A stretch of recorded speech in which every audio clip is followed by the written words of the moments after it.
upon that again. Yes, India has one of the largest number of ophthalmic institutions which train residents in ophthalmology, and the pressure to take forward their thesis work into final publications is significant in when I do look at my submissions here.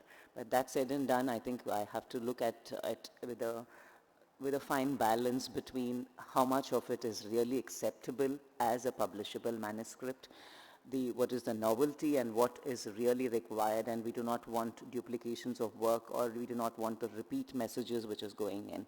So my call out to all those mentors who are guiding their research students as part of their for their master's degree, probably enhance the way they look at their research processes. And I think it is challenging, but then it's fun working with a challenge and really helping to increase the standard and quality of research which is being done, rather making it just repetitions of research which already exists. So that's one request which I would, on behalf of my team, put forward to all those who are doing thesis work for their master's degree, which would look at work being given to their students which is worth being translated into a publication that is befitting a peer-reviewed journal here.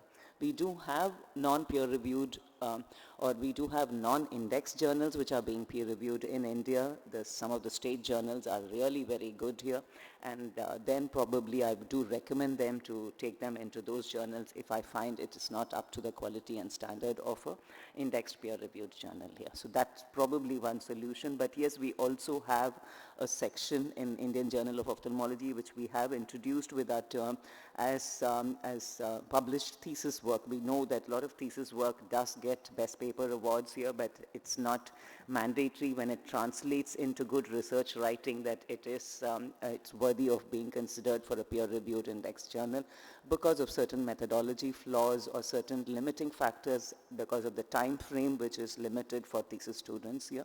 That is largely the limiting factor. And in such cases, then if it does strike and reach the publication in IGO, then we do have a special section for the best published thesis work in IGO as well, which would probably also get an award constituted for the next year. So I'll just quickly talk to you on editorial strategies for a successful journal.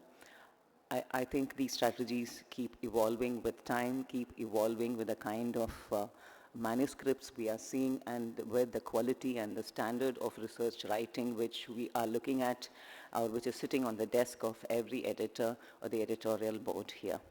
So to make it a definition, it's probably the way we would plan to guide the content creation, the curation of the content, and the distribution of the content over the issues which we probably want to assign them to, and in the process ensure consistency and alignment with the organizational objectives. The organizational objectives, primarily the journal is affiliated with a parent society such as ours, which is affiliated with the AIOS, or largely now there is a shift in ophthalmic publishing or publishing, medical publishing literature, where it is shifting with the publishing firms here. So probably as editors, we are then probably confined to limiting ourselves or aligning ourselves with the organizational objectives to define the goals and the target audiences and the themes for the work we are doing in. So to break it down, to make it more easy in understanding, it's that we need to work on creating a content. We ensure that there is consistency in these contents which are being distributed across the journal issues and the volumes, and we align the objectives and define the goals and our target audience here. So let's probably take it point-wise here in 6 points to strategize. The first one is you would probably define your target audience here. So that's what probably most of the high-ranking journals in ophthalmic publishing are doing, that they have journals which I think we all touched upon in the earlier discussions. They either cater to translational research, they either cater to clinical research here, or they particularly have experimental research. So I think defining the target audience of your particular journal, and that's when authors also need to know that what is the audience which is being targeted by this particular journal, so that they know to choose the right kind of journal for submitting their work here. Second editorial strategy, which probably would be of help if you want to understand it, is what create a reason for the statement of your content here. So why exactly would you need to have this content in your, or you justify the reason for this particular content featuring in your particular journal here, and is that probably going to enhance your impact factor, your citation index, or your cite score? So that's the second one which you would probably look at here. The third is, as a team, when we sit out and when we talk and we see how can we enhance the performance of our journal here, is to brainstorm on those particular topics which need to be probably discussed more, or those topics which feature as hot topics. And probably if you can have your editorial team and you can have your have the reviews come in which are probably working towards these particular objectives of brainstorming your topics and strategies here. The four would be know the particular content and quality and the standard of what you are publishing here. Do not compromise this, come what may, and this is probably very important in understanding that to keep your journal moving. I think the challenge which I face is IJO is still a Q2 content vis-a-vis.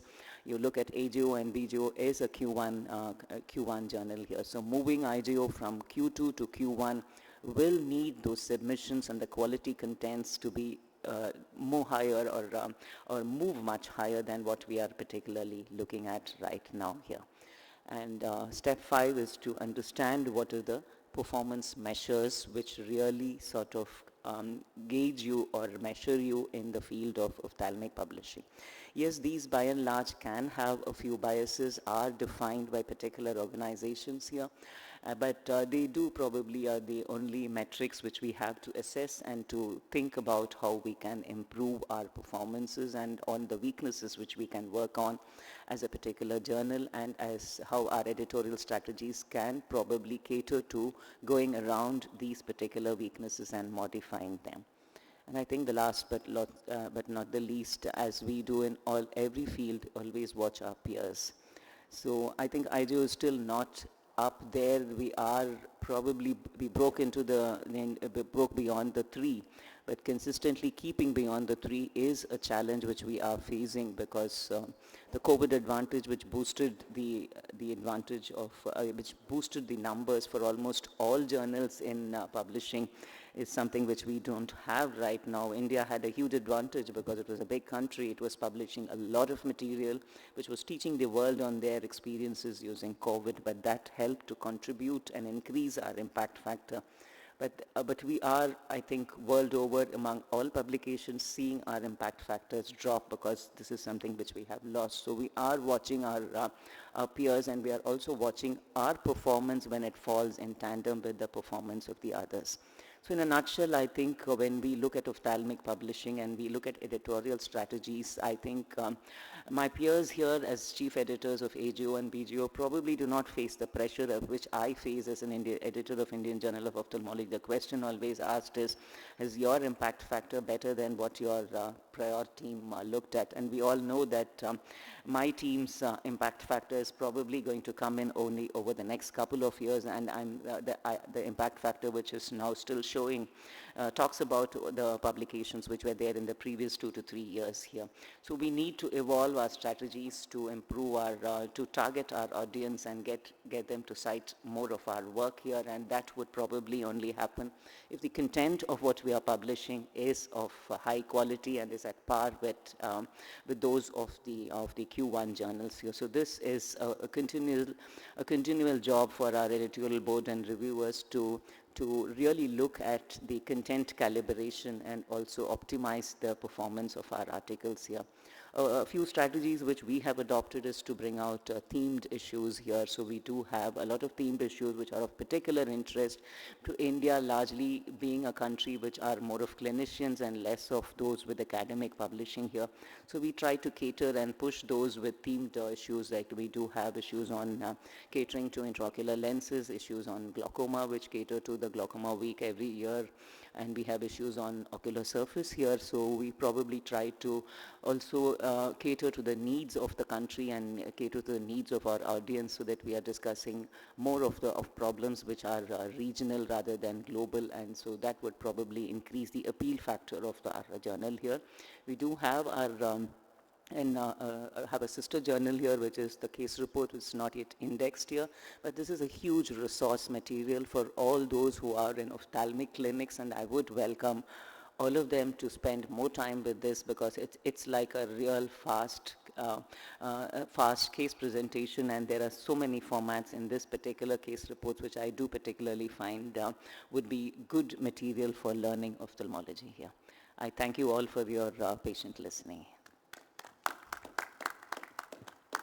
Thank you so much, Dr. Vanity. I think it was a great